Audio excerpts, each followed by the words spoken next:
Hello everybody. Thank you guys for tuning in. Today is August 19th, 2026, and it is roughly about 8 a.m., right before 8 a.m.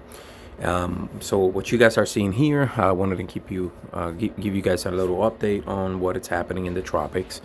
And as of right now, for the next 7 days, there's no tropical activity expected per the National Hurricane Center, at least in the Atlantic. But I'm going to show you further than that for potential development as we get closer to the peak of the hurricane season. Now, in the Pacific, that's a different story. We still have Hurricane Lala, which after almost making landfall in the Hawaiian Islands, and even though it didn't make any landfall, you guys probably seen on social media and videos, Weather Channel, etc. It caused some major damage, even though it didn't make landfall. Some, like I mentioned in my previous video, right before it went into the island, landslides, flooding. It was expected based on the terrain in the Hawaiian Islands. Now, the interesting thing is about Hurricane Lala, let me actually show you, is that it literally a little bit ago just got downgraded to a major hurricane. Well, still major hurricane, but category 3 versus category 4. So it intensified quickly. And the interesting part is the track that is taking. Let me find the cone so you guys can take a look and see what I'm talking about. I mean, you guys can see how it just has such an odd track. Instead of the usual moving west and then dissipating, it decided to start moving north and remaining as a hurricane further north, which is interesting. You don't have a ton of storms historically that have done that before. That it go that far north. Now there have been some, but that's not the typical thing. But I wanted to, of course, show you guys. But the good thing about it is it's not immediate threat to anybody, and it's just expected to dissipate. Now, another area that we need to keep an eye on is this area here. The National Hurricane Center is given an 80% chance of development. Very similar track to Hurricane Lala. We'll see what the models are showing as far as potential track, but let's actually take a look at that. But before I get there, let me show you guys. Let me refresh this here. Now, what are we expecting? Well, according to, let me show you guys this chart. There, the area that I was mentioning, the first week of September, pretty much is right at the peak. The week before the peak historically, and there are some we're expecting some development for sure.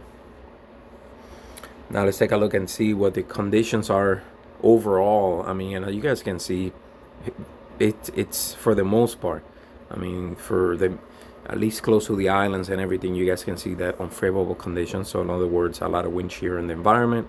There are some pockets, of course, where if a storm decides to spin up, like the majority of the Gulf, not so much in the Bay of Campeche, but the majority of the Gulf, the Bahamas, all those areas are more favorable than the main development region area. So in other words, small pocket here in the coast of Africa, but then quickly as you move further west, closer to the islands, it becomes unfavorable.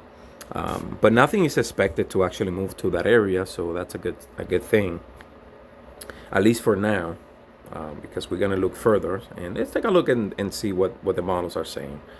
Let me move this out of the way.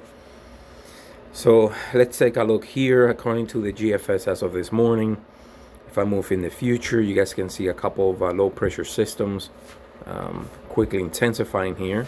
You got one there, and then if I move forward, that one kind of clips the islands, St. Thomas, potentially St. John. And again, this is just the GFS. It doesn't mean it's going to happen, but once you start getting agreement, again, I've mentioned that before, that's when we need to start paying attention. Now, of course, which is typical with the GFS, start spitting out a bunch of storms. I mean, look at that, another low pressure. If I move forward, you got intensifying hurricane moving north away from land, which is good. And then you have, a pretty bona fide hurricane going and getting pretty close to the eastern seaboard there. But the good thing about it is it's a high pressure system sitting right on top of Pennsylvania and New York, which And again, this is just one model, but it will block it from coming in and making landfall in that area. Then of course you got one dissipating, then you have a 993 getting closer to Puerto Rico, very similar track. And then you have another 994 here. Again, take that with a grain of salt because the GFS is notorious for spitting out storms. Now, what are we seeing as far as the Euro model, which is a little bit more historically has been a little bit more reliable than the GFS? It shows a similar scenario as far as a potential hurricane developing, and actually quite strong hurricane, but again, not a threat to anybody, just moving into, curving out to sea, moving into the northern Atlantic and not affecting anybody. Now the Canadian model, again, it supports also a potential storm. You see that again, low pressure system. And then let's take a look at one more model, which is the German model. Now the German model also supports a low pressure system, but it doesn't do a whole lot with it, at least for the first one. As it gets closer to Puerto Rico, it just kind of dissipates. So again, like I mentioned before, once you guys start seeing a pattern and multiple forecasting models saying the same thing, then that's when we need to start paying attention, because potentially something can develop. Now let's take a look at also let's take a look at quickly the analysis, like sea surface analysis. You guys can see tons of warm fuel, 26 degrees Celsius, the minimum to support tropic activity. And you guys can see that the whole Atlantic Gulf, everything, it's supported for the most part. And then of course we have the super El Nino happening in the Pacific, so you got the majority of it kind of supportive as well, just like the Atlantic.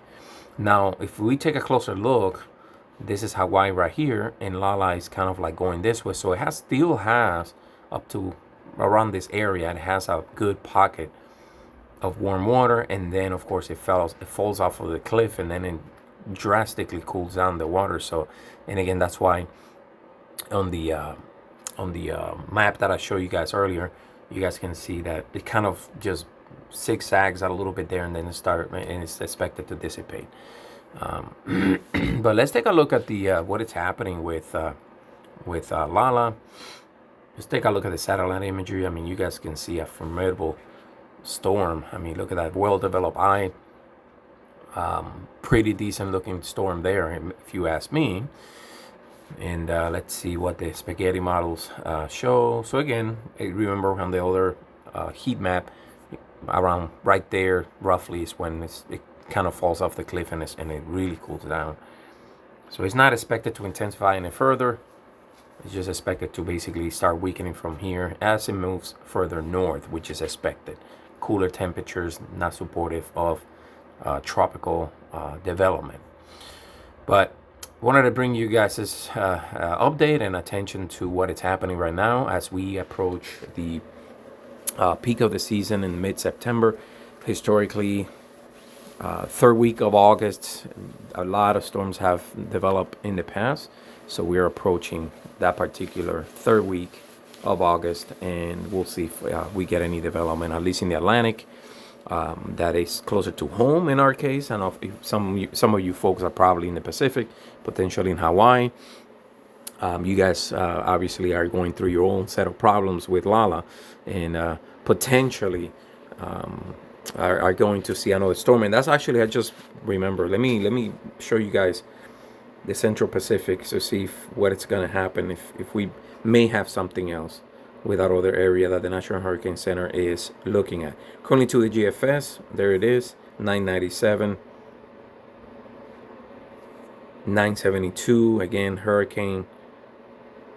And this one, again, according to the GFS, it should move closer to the islands. But again, that's the exact same thing that earlier with Lala, that's what the hurricanes models were showing as well, and it ended up not even making landfall, brushing the islands, but obviously not making direct landfall.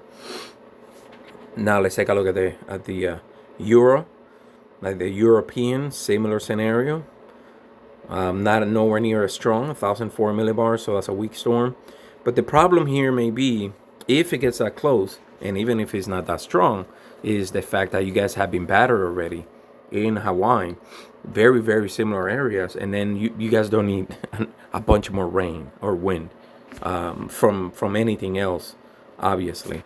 But let's take out the Canadian model. Canadian model, similar scenario. So you guys can see the pattern. All the models are showing potential development. Some take it closer, some take it a little bit further. Some are stronger, some are weaker. But the consensus is there is going to be a low pressure system getting very close to the Hawaiian Islands. Thank you guys for watching. Don't forget to like this video, subscribe, share with your families and friends, and stay tuned for more tropical updates as we move forward and get closer to the peak of the season, 2026 hurricane season. Thank you.